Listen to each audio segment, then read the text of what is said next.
folks, I'm Vasel here. Welcome back to another Best of Publishers, and today we're taking a look at Alea. Now, Alea does not make a ton of games, but there's no denying that the games they made have had a great impact on the industry, especially amongst heavy Euro games. They started a numbered series of both big box and small box games. Somewhere along the line, I think they stopped numbering them. Most of their games were brought over by Rio Grande, although now they're kind of spread out to different people. Ravensburger has co-published some of their games, but these numbered games were a really big deal. In recent years, they've been a lot of Stefan Dora stuff, but at the beginning there was Knizia and just some their big box games were like events, and some of them made a huge impact on the industry. So I'm going to go through and tell you about my 10 favorite games from Alea, starting with number 10, Genoa, or the original game version, Traders of Genoa. Now this game's kind of a tough game to get into because in this game, you're moving a piece around the board and then you can trade based on how you move that piece. And in this game, you can trade anything. You can trade letters, you can trade different resources. There's all sorts of things that you can trade, and it's very open-ended in that regard, and so you have to really know what you're doing. A newcomer to the game wouldn't know what's going on, but there's a lot of interesting depth to this game, Genoa. Number 9 is Las Vegas. This is a game that was nominated for the Spiel des Jahres. Rolling dice. Of course, I mean, dice makes sense in a Vegas game and placing them on spots. Very simple game. I heard it's better with the expansion. I've not played it with the expansion, but the base game itself, just rolling dice and claiming money. Very simple game, Las Vegas. Number 8, Broom Service. This one was nominated for the Kennerspiel and won.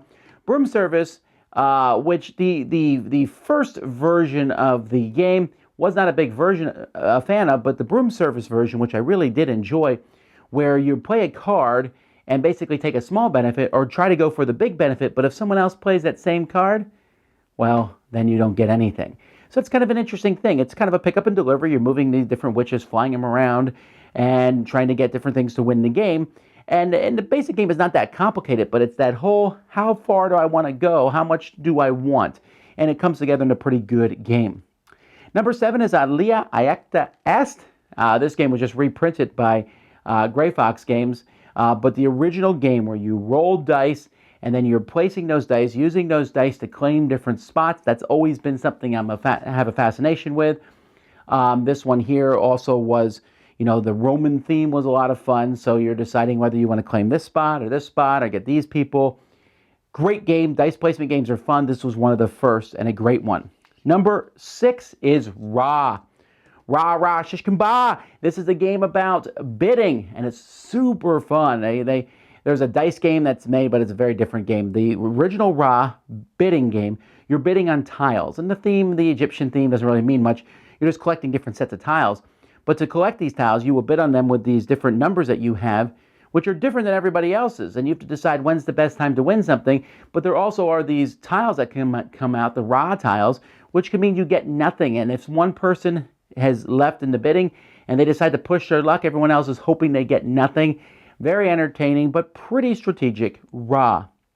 Number 5 is the Castles of Burgundy. This is one of Stefan Feld's best-known games, a card game also of this. And with this game, you are using dice to basically place tiles on a board that you have. It's very, very generic. The game looks boring. I mean, the theme is generic. But as you place these, trying to get groups of animals, trying to get castles, trying to have different things in different spots to get you points. But the dice placement system transcends what I might consider to be a boring theme into a really good game, Castles of Burgundy. Number 4 is Winner's Circle. Well, when they printed it, it was called Royal Turf. This is a horse racing game in which there are various horses racing, and you are betting on some of these horses. The way the horses move is extremely unique. Everyone is moving all the horses. Sometimes you're forced to move a horse you don't like well, but other times you can really mess a horse over by moving it moving at fewer spaces than it could have possibly gone. And so there's some back and forth. It's a simple game, easy to get people into. It's not so much about the racing, it's about the betting, which like 90% of horse racing games are. But this game by Dr. Knizia is one of the best of the lot. Number 3 is Chinatown. Chinatown has some similarities to Genoa, not really in how it's played, but in Chinatown you are basically getting different blocks of Chinatown, like a grid style, almost think Acquire. But then you can trade away these. You can trade away the right to control property. You can trade away the property itself. You can trade money, and so there's this, but you cannot make a mistake in this trading. The game is extremely tight. You need to be, when you trade, you better be getting equal value, because if you get bested in a trade, that could be the game. And for that reason, I found some people don't like it, but I really enjoy it. I find it unique and interesting, even though it's fairly old at this point. Chinatown. Number 2 is San Juan. This is the card game version of Puerto Rico. It kind of came out very close to the time of Race for the Galaxy. Have some similar ideas where, hey, I have a card here. It can be used as multiple things. It could be a building. It's going to be used to pay for the building. It could be a resource. And this is something that we'll see a lot in games today. But very few games come to close to San Juan in how simple they play. Just the smoothness of how the whole thing works. It's just an excellent, excellent little game. Number 2, San Juan. And number 1, I just mentioned, with the card game version of Puerto Rico. Puerto Rico was number 1 on Board Game Geek for the longest time. When it came out, it was kind of this revelation. This was something new where I would pick an action and everyone get to take that action, but then I get a bonus for being the one to pick that action. Fantastic game. The theme, building colonies in San Juan and bringing colonists over, getting buildings, shipping goods back to Europe was an okay theme, but the gameplay is phenomenal. Puerto Rico is one of those games that I think if it came out today, 2017, when I'm recording this, would still do really well in the market. A lot of the other games in the alea line might not do so well. This one would still be like, wow, this is something interesting, unique, and fun. It has influenced all sorts of games. It even influenced like Twilight Imperium, 3rd edition, had some roots back to Puerto Rico. So lots of fun. I really enjoyed this game as the years have gone by. I like the expansion for it a lot. Puerto Rico. So those are my 10 favorite games from alea. There's a lot that I didn't mention. I'm sure in the comments people say, how could you not have said such and such a game?